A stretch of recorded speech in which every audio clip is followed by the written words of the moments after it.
Donc bonjour à tous, bienvenue pour ce nouveau numéro du petit exo de colle, aujourd'hui numéro 20, et nous allons attaquer l'exercice suivant. Nous avons un R espace vectoriel muni d'une norme, et on aimerait démontrer que la norme est euclidienne si et seulement si la norme vérifie l'égalité suivante, pour n'importe quel vecteur x et y. Alors plusieurs petites choses. Tout d'abord, ce résultat porte un nom, ça porte le nom de théorème de Fréchet, von Neumann, Jordan. Parfois juste appelé Fréchet von Neumann. Donc c'est une propriété qui peut se généraliser pour des normes hermitiennes. Donc ça peut se généraliser avec des C espaces vectoriels. C'est juste que l'égalité qui est écrite ici, il faut la modifier un petit peu pour que ça corresponde avec des égalités, avec des nombres complexes, etc. Mais en dehors de ça, on est à peu de choses près à ce gros résultat de Fréchet von Neumann Jordan. Et l'autre chose, c'est que cette propriété est un peu étonnante, parce que bon, alors, pour rappel, pour ceux qui ont un petit tic avec la notion de euclidienne, une norme est dite euclidienne si elle provient, si et seulement si, n provient d'un produit scalaire.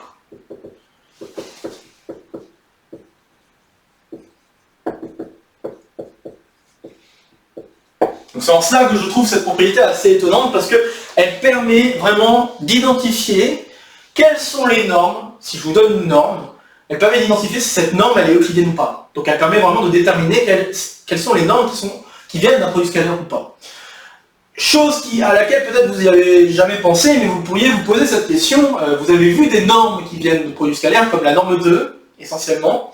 Donc la norme 2 pour les matrices, la norme 2 pour les vecteurs en général, et la norme 2 même dans d'autres cadres avec des fonctions ou autres. Donc vous avez vu plein de cadres dans lesquels on travaille avec des normes 2, et on pourrait se poser la question, les autres normes que vous avez vues, donc notamment la norme 1, la norme infinie, puis peut-être d'autres normes, si vous avez eu l'occasion de rencontrer d'autres normes, vous pourrez vous poser la question, est-ce que ces normes-là proviennent d'un produit scalaire? Et c'est pas une question sans cette propriété-là, c'est pas une question si facile à vérifier, savoir si une norme vient d'un produit scalaire ou pas. Et donc cette propriété-là permet de répondre à cette question. Si une norme vérifie cette égalité-là pour n'importe quel vecteur, alors c'est une norme euclidienne. Ok? Et si elle ne vérifie pas cette égalité pour un couple de vecteurs donnés, alors elle n'est pas euclidienne. Ok? Donc c'est vraiment une propriété assez intéressante, je trouve, en ce sens-là, pour ce genre de petites questions à laquelle on pourrait se donner, en fait. Et c'est vraiment... je trouve ça assez intriguant, et je voulais vous partager ce genre de caractérisation, ce genre de petits problèmes, qui, peut-être à première vue, vous paraît assez simple, mais finalement, ne va pas être si simple que ça.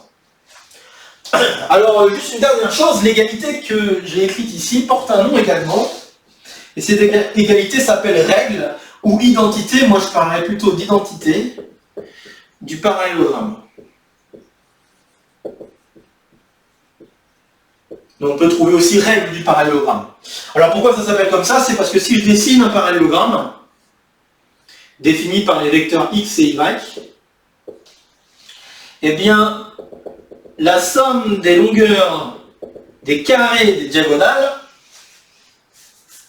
alors la somme des carrés plutôt des longueurs des diagonales, donc ce qui correspond exactement à la norme de x plus y au carré et la norme de x moins y au carré, est égale à la somme des carrés des longueurs des côtés du parallélogramme. Donc la norme de y au carré plus la norme de x au carré plus la norme de y au carré plus la norme de x au carré, ce qui donne le deuxième membre de l'égalité. Okay, donc c'est pour ça que ça s'appelle l'identité du parallélogramme.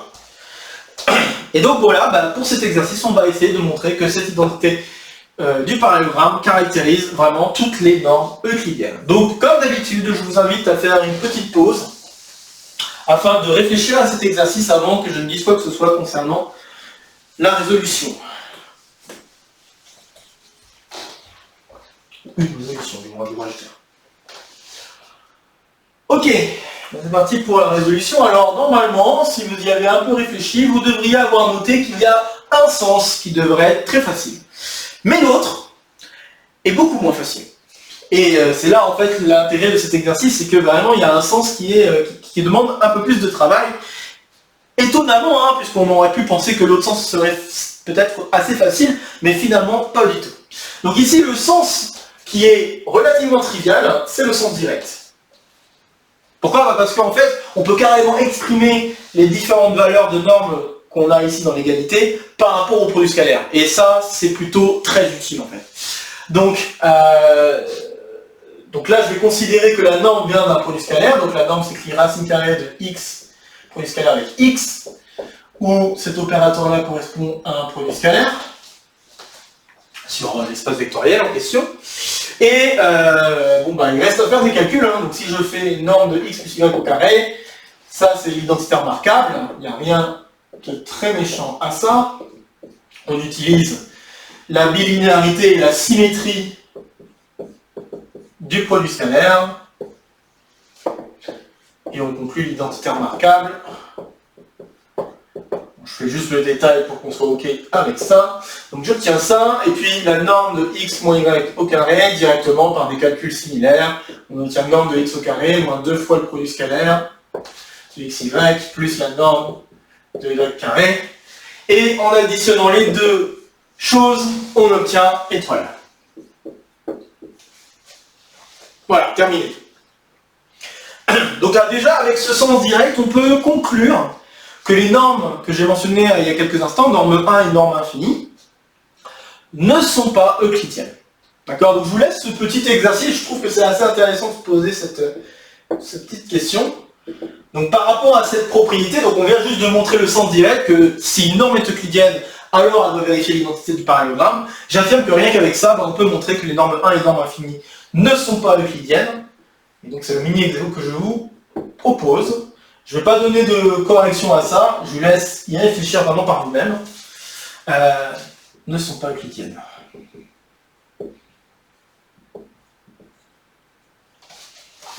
Pour vous simplifier la vie, je vais dire dans Rn avec n plus grand que 2. Bien sûr, pour que cela ait un sens. Mais à vrai dire, les définitions de norme 1 et norme infinie dans des cadres plus généraux, donc le cadre des fonctions, pour lesquelles on peut calculer des normes 1 et normes infinies, le cadre des suites également, le cadre des polynômes, des choses comme ça, eh bien, dans tout ce genre de cadre où on pourrait définir une espèce de norme 1 ou norme infinie, eh bien ces normes-là ne seront pas euclidiennes. Donc vraiment, voilà. Et donc ce qu'il faut, hein, pour essayer de démontrer ça, c'est de trouver deux vecteurs x et y qui ne vérifient pas cette identité-là. Et si vous trouvez un xy qui ne vérifie pas, un couple xy qui ne vérifie pas cette identité-là, pour la norme 1 et pour la norme infinie, bah, vous allez pouvoir conclure que la norme 1 et la norme infinie ne sont pas euclidiennes. Donc pour juste vous motiver rapidement ce mini-exo et vous motiver à le faire, en général, si vous prenez deux vecteurs relativement au hasard, l'identité ne sera pas vérifiée. Et après, vous pouvez peut-être essayer de faire en sorte, si vous prenez des vecteurs à coefficients entiers, vous pouvez probablement faire en sorte que cette partie-là de l'égalité donne un nombre impair. Ce qui fait que, comme ici, vous avez deux fois n'importe quel nombre entier, bah, un nombre impair ne sera jamais égal à un nombre pair. Donc, si vous faites en sorte que cette norme-là vale un nombre impair, avec des coefficients entiers pour les vecteurs, eh bien, vous aurez gagné. Ok? Voilà, c'est juste pour vous motiver un petit peu à essayer de faire ce mini-exo, c'est vraiment pas difficile. Bon, alors maintenant, on va se lancer vers la difficulté, et donc la difficulté, c'est d'essayer de montrer l'autre sens. Mais pour montrer l'autre sens, déjà, il faudrait se poser la question, comment je peux exprimer le produit scalaire qui m'a permis de définir la norme? Alors, il y a différentes façons de l'exprimer, on va toutes les écrire, et je vais les écrire sous la forme de phi de xy. Et bien, phi de xy, ou le produit scalaire en question, je peux l'écrire comme 1/2 en utilisant les identités remarquables que j'ai écrites là à l'instant. Je peux écrire que c'est norme de x plus y au carré moins norme de x au carré moins norme de y au carré. Je peux écrire également que c'est 1/2 de norme de x au carré plus norme de y au carré moins norme de x moins y au carré. Et une dernière identité que je peux également utiliser, et que je vais en fait beaucoup utiliser, peut-être pas énormément, mais en tout cas je risque de l'utiliser plus souvent que les deux autres, c'est l'identité que je peux obtenir si je fais la soustraction, au lieu d'avoir fait l'addition, enfin la soustraction des deux expressions. Donc si je fais la soustraction des deux expressions, on obtient cette chose-là. Alors les différentes égalités que je viens d'écrire, c'est ce qu'on appelle des identités de polarisation.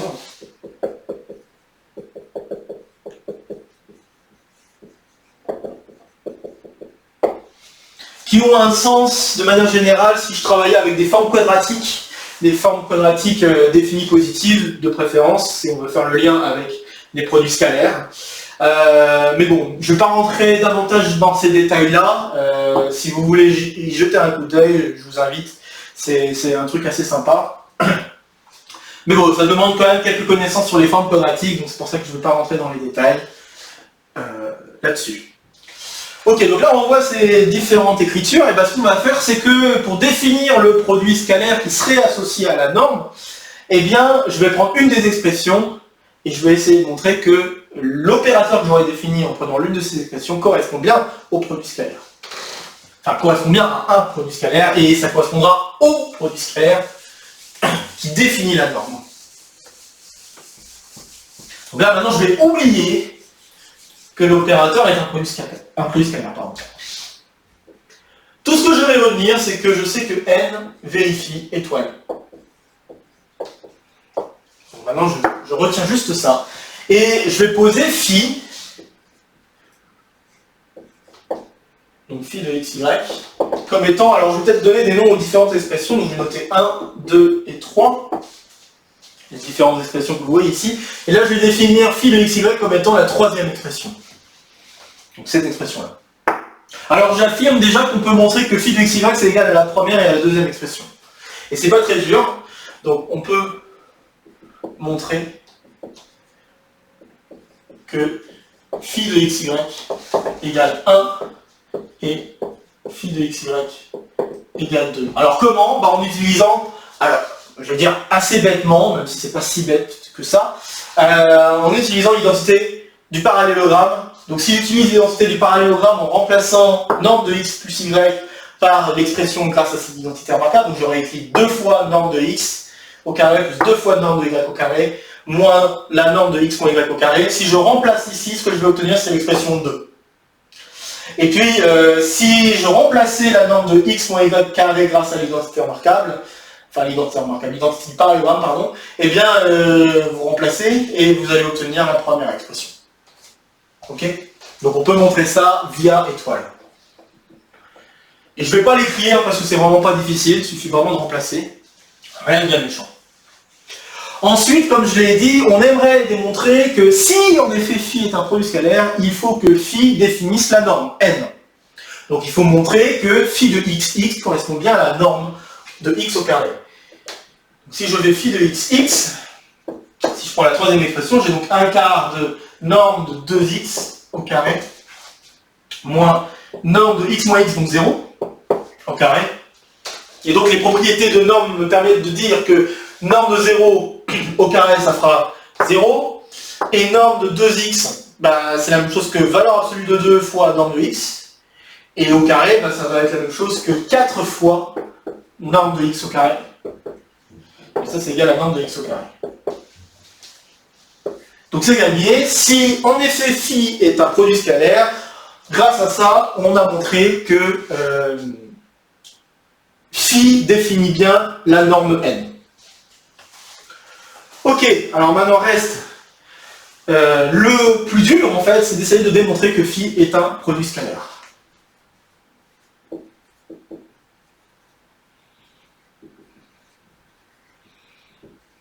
Alors pour montrer que phi est un produit scalaire, là il faut se souvenir de tout ce qu'il faut vérifier pour avoir un produit scalaire. Et je vais juste décortiquer une propriété en deux. Donc la première propriété à laquelle vous devriez penser, c'est la linéarité à gauche. Donc vous avez phi de x plus y avec z qui doit être égal à phi de x avec z plus phi de y avec z. Ce pour tout x, y et z dans E. Et pour continuer, pour compléter la linéarité, il faut aussi que si je multiplie par un réel, eh bien ce réel doit sortir. Donc ça pour tout lambda réel et pour tout x, y dans E. Ensuite, vous avez la symétrie. Donc les deux lignes que je viens d'écrire, c'est la linéarité à gauche. La symétrie, phi de xy égale phi de yx. Et la symétrie plus la linéarité à gauche me donne la bilinéarité. Ok? Donc on a ça, et ensuite on a le fait que phi de xx doit être défini positif, donc c'est-à-dire positif d'abord. Donc pour tout x, phi de xx est positif. Et puis phi de xx égale 0 implique ou équivaut à dire que x égale 0. Bon, alors parmi les différentes propriétés qu'il faut démontrer pour avoir un produit scalaire, il y en a quelques-unes qui sont évidentes. Notamment les trois dernières. La symétrie, elle est assez évidente. Alors si vous choisissez la bonne expression, vous le voyez direct. Donc par exemple, si je choisis l'expression 1, on voit assez directement que si je remplace x par y et y par x, on obtient la même expression.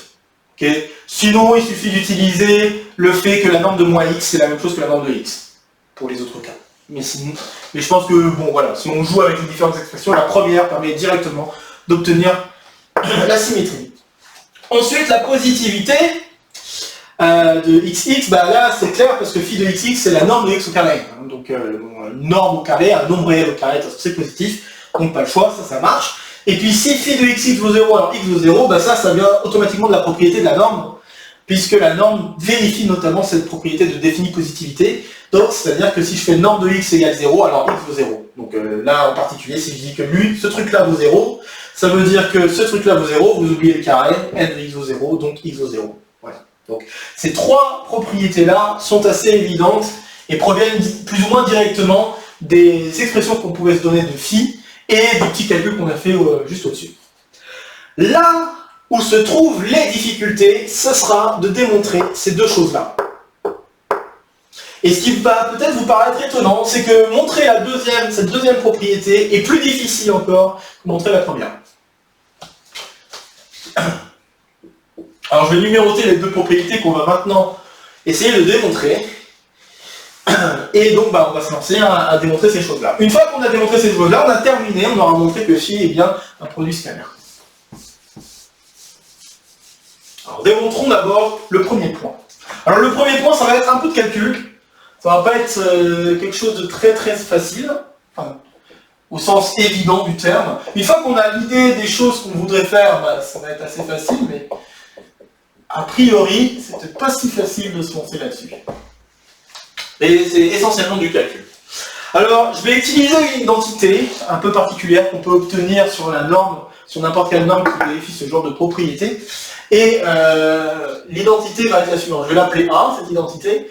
Et elle dit que si je fais norme de x plus y plus z au carré, ben ça c'est la même chose que la norme de x plus y au carré, plus la norme de y plus, oups, je vais peut-être mettre d'abord x plus z au carré, plus la norme de y plus z au carré, moins la norme de x au carré, moins la norme de y au carré, moins la norme de z au carré.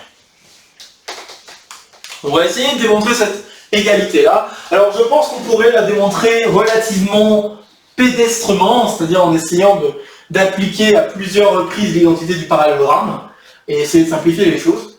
Mais voilà, on va essayer de le démontrer de manière un petit peu plus astucieuse. Donc n'hésitez pas à essayer de démontrer cette identité avant que je dise quoi que ce soit.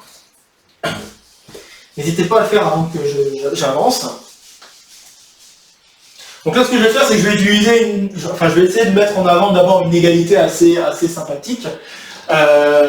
Et l'égalité assez sympathique à laquelle je fais référence, c'est la suivante. Si je fais norme de x, ah oui, j'ai mis des doubles traits, mais je ne veux pas mettre de double traits. Donc norme de x plus y plus z au carré fois 2 plus norme de y moins z au carré fois 2. Donc c'est essentiellement jouer avec l'identité du parallélogramme. Donc là ici, ce qui joue le rôle de x, c'est la somme de tout le monde. Ce qui joue le rôle de y, c'est la différence de y et de x. Et bien ça, d'après étoile, ça doit donner... alors on va se retrouver avec la somme, donc ça va faire norme de x plus 2y. Et puis, si je regarde l'autre terme, je vais obtenir norme... donc là je vais faire la soustraction, si je fais la soustraction, le y saute et je me retrouve avec x plus 2z. Donc toujours au carré, bien sûr. Et puis maintenant la question c'est d'essayer d'exprimer ces deux choses-là. Donc si j'essaie d'exprimer ces deux choses-là, qu'est-ce que j'obtiens?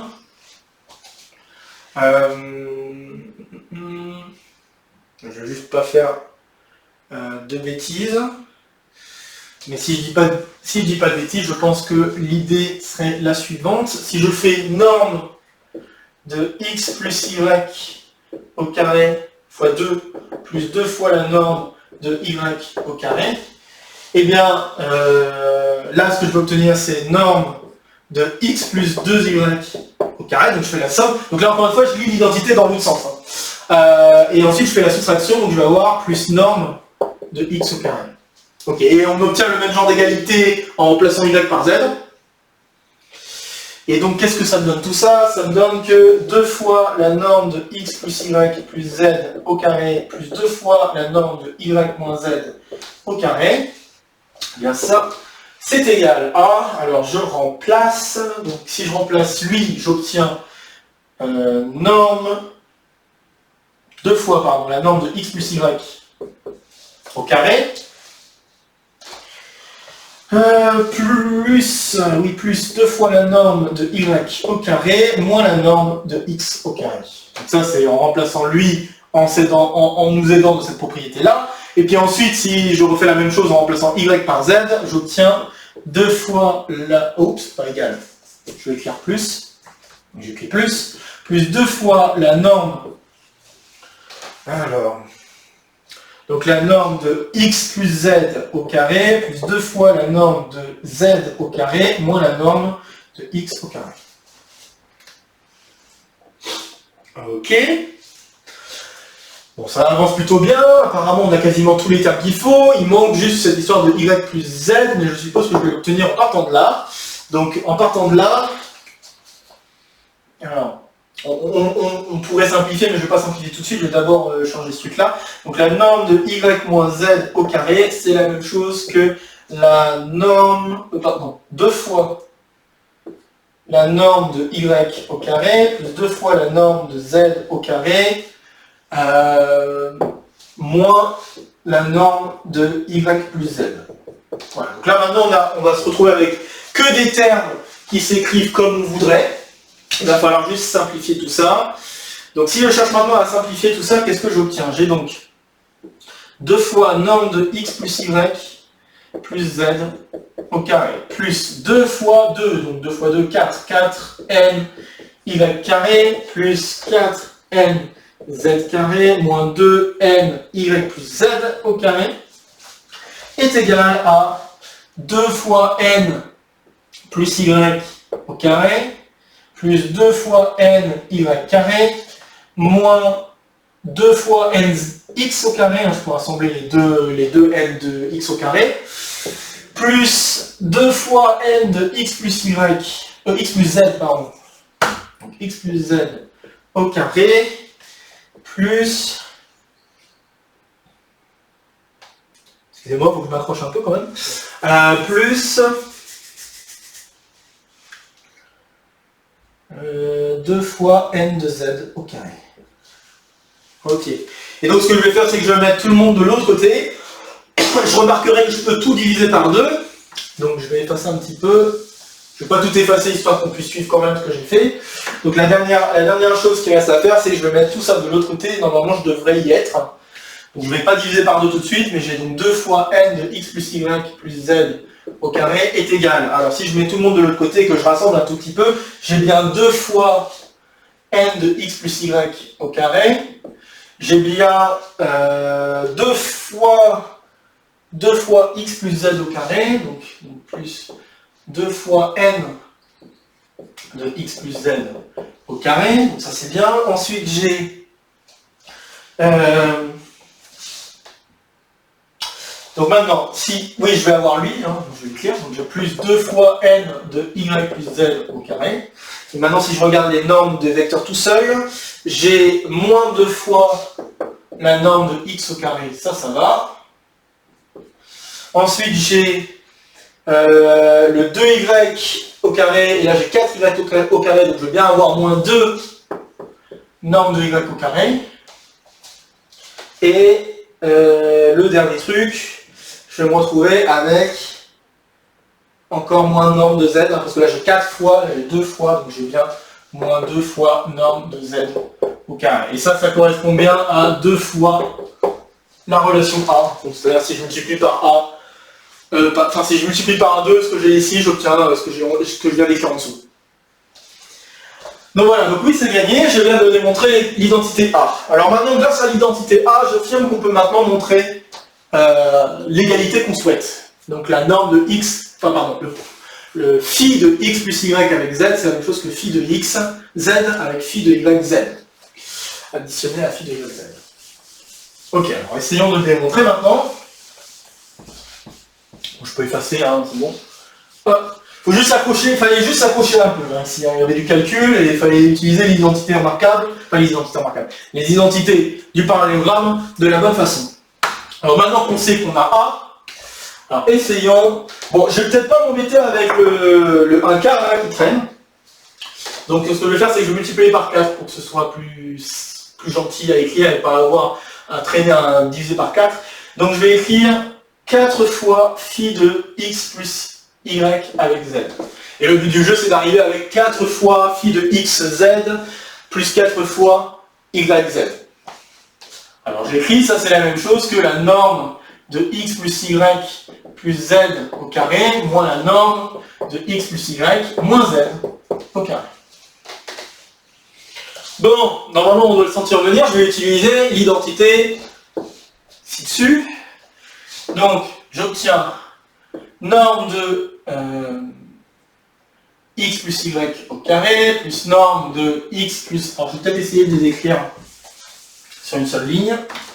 Enfin, je vais écrire d'abord lui sur une seule ligne, puis l'autre sur une seule ligne. Donc le premier sur une seule ligne, ça me donne norme de x plus y au carré plus norme de x plus z au carré plus norme de y plus z au carré moins norme de x au carré moins norme de y au carré moins norme de z au carré moins, et ensuite je fais norme de x plus y au carré plus norme de x moins z au carré plus norme de y moins z au carré moins norme de x au carré moins norme de y au carré moins norme de moins z au carré.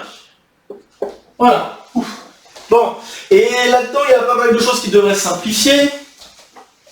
Alors notamment la norme de x plus y au carré qui se simplifie. Ça c'est bien. Un autre truc qui simplifie, c'est la norme de x au carré qui se simplifie, la norme de y au carré qui se simplifie, et la norme de z aussi, puisque la norme de moins z, c'est la même chose que la norme de z. Donc la norme de z aussi se simplifie. Ok, on a pas mal de bonnes simplifications, on est plutôt content, et on se retrouve, si je rassemble, avec norme de x plus z au carré, moins norme de x moins z au carré, plus norme de y plus z au carré, moins norme de y moins z au carré. Et donc on est content, on a bien obtenu 4 fois phi de xz plus 4 fois phi de yz. C'est gagné, on a donc démontré 1. Vous voyez que c'était quand même pas si simple que ça, parce qu'il fallait vraiment essayer de manipuler un maximum cette identité du parallélogramme. Et pas qu'une seule fois, il fallait essayer de la manipuler à plusieurs reprises, afin déjà d'obtenir cette identité-là. Et une fois qu'on a cette identité-là, bah là oui, ça coule plutôt bien, surtout en utilisant cette troisième expression, hein, donc ça avait aussi un intérêt d'utiliser cette troisième expression. Vous voyez que voilà, les choses se passent plutôt bien en faisant les calculs avec cette troisième expression. On aurait pu faire les calculs avec la première et la deuxième, mais il aurait fallu peut-être un peu plus s'accrocher. Ok, donc ça, c'est une première chose. Ok, je vais effacer.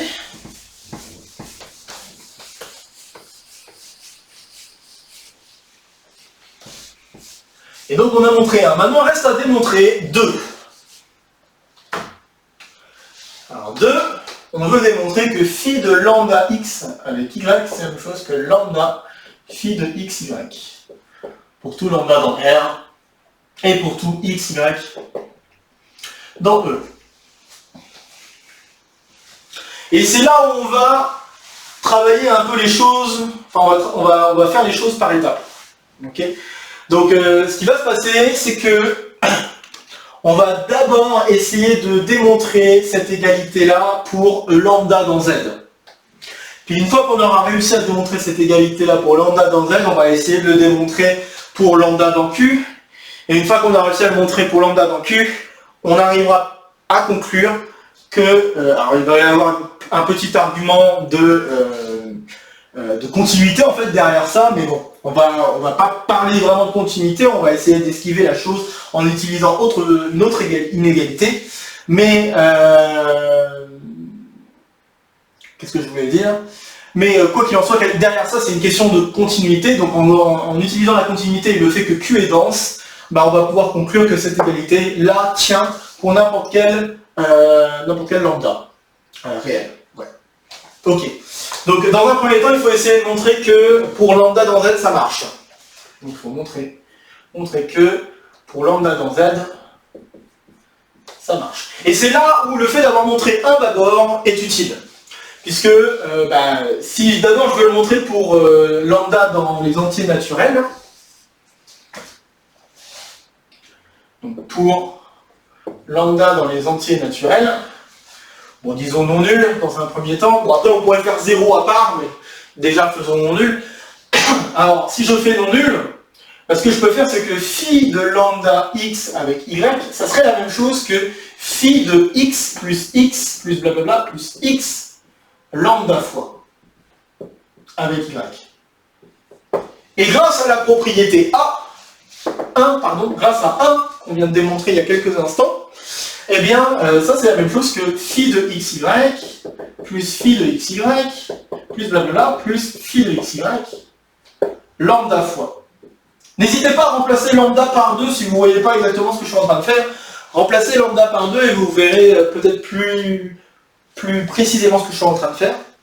On n'a juste pas trop l'habitude de manipuler lambda en tant qu'entier naturel, mais voilà. Donc on a ça, et donc c'est gagné, hein, ça donne bien lambda fois phi de xy. Donc ça on est content. Et donc ça c'est vrai pour n'importe quel entier naturel non nul. Entre temps je peux faire 0 avec y. Donc si je fais 0 avec y, qu'est-ce qui se passe? Alors si je fais 0 avec y, si je remplaçais ici, j'aurai un quart de la norme de y au carré moins la norme de moins la norme de moins y au carré. Mais la norme de moins y au carré c'est la même chose que la norme de y au carré, donc ça donne 0. Donc ça donne bien 0 fois la norme de xy pour n'importe quel x. Donc ok, c'est vrai pour n'importe quel entier naturel tout court. Et puis ensuite un autre truc, c'est que si je fais phi de moins x y, phi de moins x, y, ça je pourrais réussir à le calculer en... Donc on se pose cette question-là. Eh bien, si je vois phi de moins x, y comme étant phi de x moins x, comme étant quelque chose qui découle de phi de x moins x, phi de x moins x avec y, ça c'est la même chose que phi de x avec y, plus phi de moins x avec y. Ça c'est la propriété A, encore une fois, qui me dit ça. Mais d'un autre côté, ça vaut 0, hein. On vient de le faire à l'instant, ça vaut ce truc-là, c'est phi de 0y, donc ça donne 0. Donc, on conclut que phi de moins xy, c'est la même chose que moins phi de xy. Et donc, ça y est, c'est gagné, hein. Je viens de le montrer pour n'importe quel entier naturel dans un premier temps, puis ensuite j'ai montré que si je mettais un signe moins, le moins sort. Donc c'est gagné et je viens de montrer que la propriété est vraie pour n'importe quel lambda dans Z. Bon, ça, c'est fait. Encore une fois, je répète, c'est là où on voit que c'était important de montrer 1 avant de montrer 2. Donc ça c'est bon, on vient de montrer que c'est vrai pour n'importe quel entier dans Z. Alors maintenant, n'importe quel entier en fait. Maintenant on va montrer, donc ça c'était l'étape 2A, maintenant étape 2B, on va montrer que c'est vrai pour lambda dans Q. Alors pour montrer que c'est vrai pour lambda dans Q, on écrit, hein, donc si lambda est dans Q, ça veut dire que lambda peut s'écrire P sur Q, d'accord? Donc avec, là je n'ai pas besoin de beaucoup de suppositions, je vais dire P dans, je vais faire comme d'habitude P dans Z, Q dans les entiers naturels. On pourrait supposer P et Q premier entre eux, mais là j'ai pas besoin d'utiliser ça. Ok, et donc, qu'est-ce que je vais faire? Ce que je vais faire, c'est que je vais essayer d'exprimer phi de lambda x, y en essayant de passer par les entiers. Et pour cela, ce que je vais faire, c'est que je vais regarder q fois phi de lambda x, y. En fait, c'est quelque chose... J'ai oublié de le dire, mais ce que je suis en train de faire, c'est quelque chose d'assez... normalement, c'est un mécanisme qu'il faudrait avoir à chaque fois qu'on travaille avec des fonctions qui doivent vérifier une égalité fonctionnelle particulière. Donc par exemple, là, si on travaillait des fonctions... je vous donne un exemple. Si je travaille des fonctions f qui vérifient f de x plus y égale f de x plus f de y, et je veux déterminer toutes les fonctions qui vérifient ça, qu'est-ce qu'on fait en général? Ce qu'on fait, c'est d'abord remplacer x par 0, par 1, par tout ce que vous voulez dans un premier temps pour vérifier qu'est-ce qui se passe, qu'est-ce qui pourrait se passer. Puis après, petit à petit, on arrive à amener des propriétés qui vont être vraies en regardant n fois x, puis ensuite r fois x, et on se demande qu'est-ce qui se passe si je multiplie x par n'importe quoi. Et on utilise la continuité de la fonction. Donc souvent, on suppose que les fonctions qu'on cherche, c'est des fonctions continues, pour avoir utilisé la densité. Et en fait, le mécanisme que je suis en train d'enclencher, c'est un mécanisme qu'on utilise très souvent quand on est dans ce genre de cas où on a une fonction qui vérifie une certaine égalité fonctionnelle. Là, c'est exactement ce qui s'est passé. On a mis en avant une égalité fonctionnelle grâce à la propriété 1, et là, on cherche à l'exploiter au maximum afin d'avoir en fait la linéarité. Donc, c'est essentiellement ça qu'on est en train de faire maintenant. Donc bon, là je suis en train de faire tous les détails en question, mais sinon derrière ça, c'est vraiment cette idée-là qu'il faudrait peut-être avoir. Donc j'ai ça, alors encore une fois, via ce que j'ai démontré pour les éléments dans Z, le Q, je vais pouvoir le rentrer, j'obtiens phi de Q lambda x avec y, mais Q lambda c'est la même chose que P, donc j'ai phi de Px avec y, et ça c'est égal à P fois phi de xy. C'est gagné, je vais pouvoir diviser par Q et j'obtiens que phi de lambda xy c'est égal à P sur Q phi de xy et c'est égal à lambda phi de xy. Donc voilà, alors ça c'est plutôt cool. Et maintenant j'aimerais bien essayer d'utiliser une question de continuité. Donc là on vient de montrer que c'est vrai pour n'importe quel rationnel. Et maintenant, j'aimerais essayer d'utiliser une espèce de continuité. Alors, c'est vrai que si on travaillait avec... vu comment j'ai défini les fonctions, et je les ai définies par rapport à des normes, on pourrait se dire, ok, la continuité, c'est plutôt trivial. Mais je vais essayer de vous montrer une façon de faire, sans trop parler de la continuité. D'accord? Donc, je vais essayer d'éviter cette question de continuité et de parler d'autre chose. Et le fait de parler d'autre chose, ça va me permettre de conclure, et vous allez peut-être voir plus facilement comment on peut conclure grâce à cette question de densité. En tout cas, dans ce cadre-là, bon après voilà, c'est une proposition que je vous fais en disant je vais éviter de parler de continuité, je vais essayer de faire un petit peu autrement. Et l'idée de faire un petit peu autrement, c'est en fait utiliser l'inégalité de Cauchy-Schwarz. Mais l'inégalité de Cauchy-Schwarz, on ne l'a pas vraiment sous la main, parce que phi, c'est pas un produit scalaire. Mais, on peut démontrer l'inégalité de Cauchy-Schwarz avec phi, qu'on a là maintenant sous la main. Et c'est ce que je vais faire maintenant. Hop. Ok, donc on vient de démontrer la propriété pour lambda dans Q, pour lambda dans Z. Et donc, je vais montrer la propriété de Cauchy-Schwarz. Donc, c'est...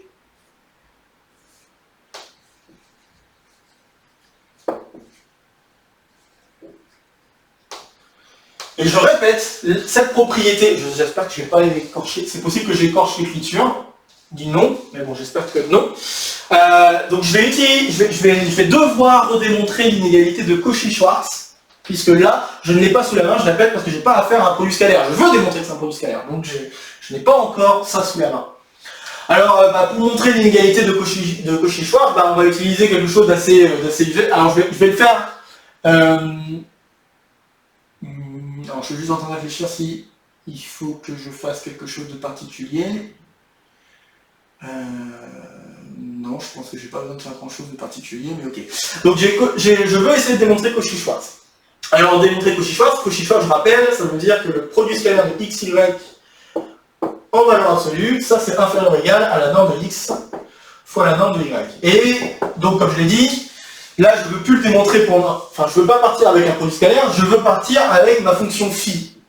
Pour l'instant, je ne sais pas que c'est un produit scalaire, mais je veux partir avec ma fonction phi. Donc il va falloir... Et en fait, pour redémontrer Cauchy-Schwarz dans ce cadre-là, il faut repenser à la preuve que vous aviez faite de Cauchy-Schwarz dans le cadre des produits scalaires. Et donc dans le cadre des produits scalaires, ce qu'on faisait, c'était la chose suivante, on regardait phi de x plus ry et x plus ry. Donc on regardait le produit scalaire de x plus ry avec lui-même. Donc c'est ce que je vais faire. Et par contre, je vais faire une hypothèse supplémentaire, je vais supposer que R est rationnel. Dans un premier temps. Pourquoi? Parce que je voudrais essayer d'utiliser ce que j'ai démontré juste un peu avant, qu'on a cette propriété-là pour lambda rationnel. Donc je vais l'utiliser ici. Et si j'utilise ça, on va obtenir la chose suivante. J'ai phi de xx, plus, je sais que j'ai la possibilité de sortir le R, je sais que j'ai la possibilité d'utiliser la symétrie, j'ai le droit d'utiliser la propriété de somme, donc tout ce qui est lié à la propriété 1 et la propriété 2 dans le cas où lambda est rationnel. Donc en fait, avec ces propriétés-là, je peux quand même encore développer avec l'identité remarquable et écrire qu'on a 2 fois R fois phi de xy. Et ici, je vais écrire que j'ai R carré fois phi de y avec y. Ok, alors oui, donc là je l'ai écrit, je veux peut-être le réécrire sous forme de norme, donc là ce que je veux c'est n de x et n de y. Ok, donc j'ai ça, et ça c'est égal à la norme de x au carré, on l'a vu précédemment, ça c'est égal à r carré norme de y au carré, et puis ça c'est égal à 2 fois r fois phi de xy, donc je ne peux pas faire grand chose de ça. Très bien. Et puis qu'est-ce qu'on faisait ensuite? Ce qu'on remarquait, c'est que ce truc-là, il était toujours positif. Je vous rappelle, on a déjà la positivité grâce au fait que c'était défini par rapport à la norme. Ok, donc là c'est la norme de x plus ry pour n'importe quel. Donc ce truc-là, il est toujours positif, et ce pour n'importe quel r dans les rationnels. Mais être positif pour n'importe quel r dans les rationnels, comme là j'ai affaire à quelque chose de polynomial, je peux utiliser la densité et dire qu'en fait ça, c'est toujours positif pour n'importe quel R dans les réels. Voilà, donc ce que je dis là, c'est que ça c'est positif, et là, pour l'instant, j'ai la propriété pour n'importe quel R dans les rationnels, sauf que la fonction, donc or, la fonction qui à R associe ce n, bon, je peux l'écrire directement comme n de x plus r y, je ne vais peut-être pas l'écrire comme ça, je vais plutôt l'écrire comme la dernière expression que j'ai écrite, donc x carré plus 2r phi de xy, donc ça c'est polynomial, plus r carré n de y, est une fonction polynomiale et donc continue.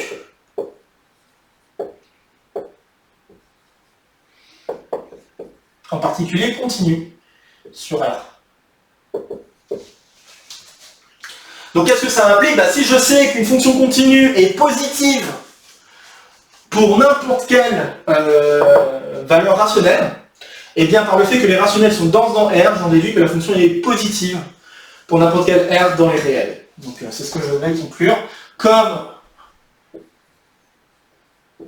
Q est dense dans R, je conclus que cette chose-là est positive, donc je vais directement écrire que n de x plus r y est positive pour tout r dans les réels. Et maintenant que je sais que j'ai affaire à une fonction polynomiale du second degré qui est positive pour n'importe quelle valeur dans les réels, ça veut dire que le discriminant est positif, et maintenant je peux appliquer les choses habituelles qu'on fait quand on veut démontrer cette propriété de Cauchy-Schwarz. Donc je vais maintenant effacer, je peux maintenant effacer ce que j'ai ici parce que j'en ai plus trop besoin. Hop. Et donc si je calcule le delta, donc le discriminant ici vaut 4 fois phi de x y au carré, moins 4 fois la norme de x au carré fois la norme de y au carré, et ça je sais que ça doit être positif. Qu'est-ce que je raconte? Non, ça doit être négatif, pardon. Puisqu'il n'y a pas de racine réelle. Enfin, il peut y en avoir une double, mais il ne peut pas y avoir deux racines réelles distinctes. Donc j'ai ça, et de toute façon la double on pourrait l'obtenir en prenant R égale Enfin, ça va dépendre probablement du y et tout ça, mais bref, je ne vais pas rentrer dans les détails, de toute façon vous savez comment ça marche. Donc j'ai ça, et en modifiant cette inégalité-là, j'obtiens que phi de xy au carré, donc inférieur ou égal à la norme de x au carré fois la norme de y au carré.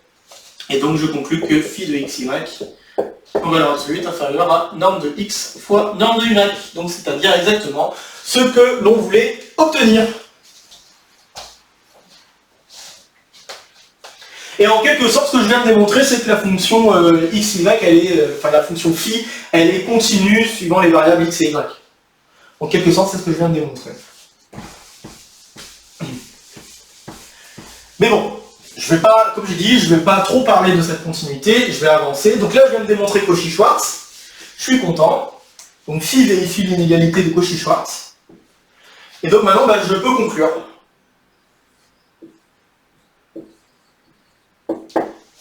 Conclure. Alors pour conclure, qu'est-ce que je fais? Je vais prendre un réel, donc soit lambda un réel, et par densité, je sais que je peux écrire lambda comme une limite de suite d'éléments qui sont rationnels.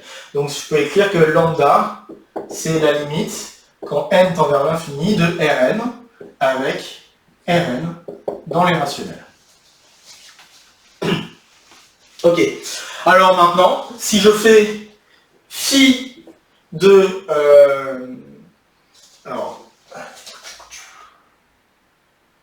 oui. Donc là, maintenant, ce que je vais regarder, c'est je veux regarder la différence entre phi de lambda... Alors, attendez... Je vais juste pas faire de bêtises.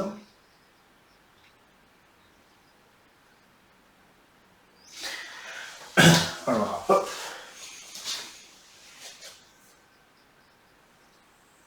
Ouais, alors ce que je veux faire, c'est ça. Je veux regarder phi de lambda moins Rn, le tout fois x avec y. Ok. Donc qu'est-ce qui se passe si je regarde ça? Si je regarde ça, je peux l'écrire de différentes manières.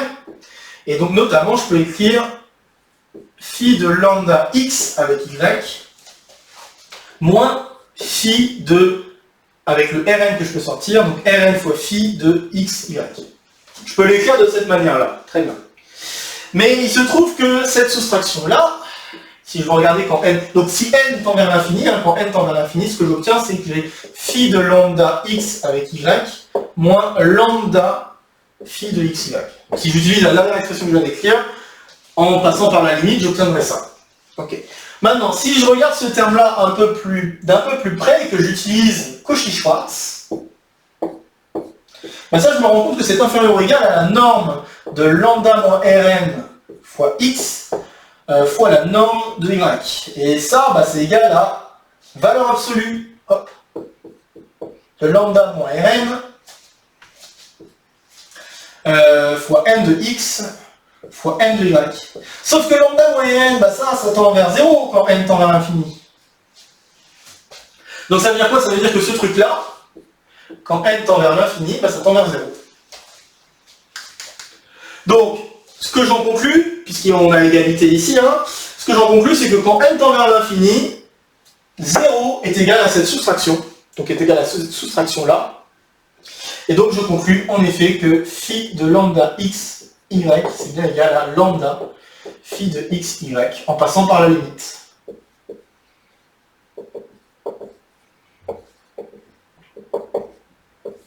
Et c'est terminé.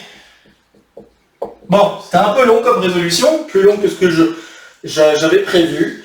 Mais c'est normal parce que voilà, vous voyez vraiment en quoi la résolution du sens indirect était beaucoup moins facile. Donc voilà, donc j'ai terminé, puisque j'ai démontré 1, j'ai démontré 2, j'ai démontré toutes les propriétés qu'il fallait pour phi. Et donc phi est bien un produit scalaire. J'avais montré un peu plus en avant que phi donnait bien lieu à la norme n. Donc c'est gagné, la norme n est bien euclidienne. Et provient du produit scalaire que j'ai défini, phi, ici. Ok, bon alors c'est un petit exo de colle qui dure plus longtemps que prévu, mais bon, comme je l'ai proposé comme petit exo de colle parce que en soi, il n'y a pas énormément de grosses... je ne fais pas appel à des notions super difficiles. C'est ça que je veux dire. Je fais pas appel à des notions très pointues sur cette résolution-là, comparée à d'autres types de résolutions que je peux faire en exocode. Donc c'est pour ça que je le propose plutôt en petit exocode, même si par rapport au temps que j'ai mis, bon, on met beaucoup plus de... Voilà, vous voyez que bon, ça demande quand même pas mal de temps de se poser ce genre de questions-là. Mais comme vous avez pu le voir ici, j'utilise essentiellement des outils assez basiques hein, pour essayer de démontrer les choses. Les seules difficultés qu'il y a, c'est vraiment les difficultés calculatoires. Et ensuite, cette difficulté un peu conceptuelle d'essayer de montrer que le coefficient lambda ici sortait de phi, qui n'était pas si évident que ça, de prime abord. Donc c'est vraiment... voilà. Je voulais vraiment vous montrer ce petit exercice-là, qui est pas si petit que ça finalement. J'espère que je vous ai convaincu qu'il n'est pas si petit que ça. Et puis voilà, bon, bah, ça montre aussi que si on se pose des petites questions comme ça, bah, on peut amener à des exercices qui sont loin d'être triviaux. Et voilà, donc je vous invite, si je ne l'ai pas déjà dit, mais je pense que je l'ai déjà dit, je vous invite vraiment à vous poser des petites questions autour des différents chapitres que vous voyez au fur et à mesure du cursus, ou de différentes notions de mathématiques que vous voyez, et en vous posant ce genre de questions, vous allez vous poser par vous-même des petits exercices comme celui-là, sur cette question de norme qui vient d'un produit scalaire. Et voilà quoi, ça permet vraiment de progresser et même de se donner des exercices qui sont vraiment qui peuvent être très simples, il y en a qui vont devenir certainement très simples, mais il y en a d'autres qui peuvent être beaucoup plus compliqués comme celui-là. Donc vraiment voilà. Bon bah comme d'habitude, hein, n'hésitez pas à mettre un petit commentaire si vous avez des questions, si vous avez des remarques concernant la vidéo et quoi que ce soit d'autre. N'hésitez pas à partager la vidéo s'il y a d'autres camarades qui pourraient être intéressés par ce genre de contenu, donc notamment cet exercice-là, mais tout ce qui est sur cette chaîne actuellement. Et puis voilà, bah sur ce, je vous souhaite une bonne suite de semaine et on se retrouve pour l'Exo de Colle, le prochain numéro de l'Exo de Colle, d'ici quelques jours. Voilà, prenez soin de vous et à très vite. Salut à tous!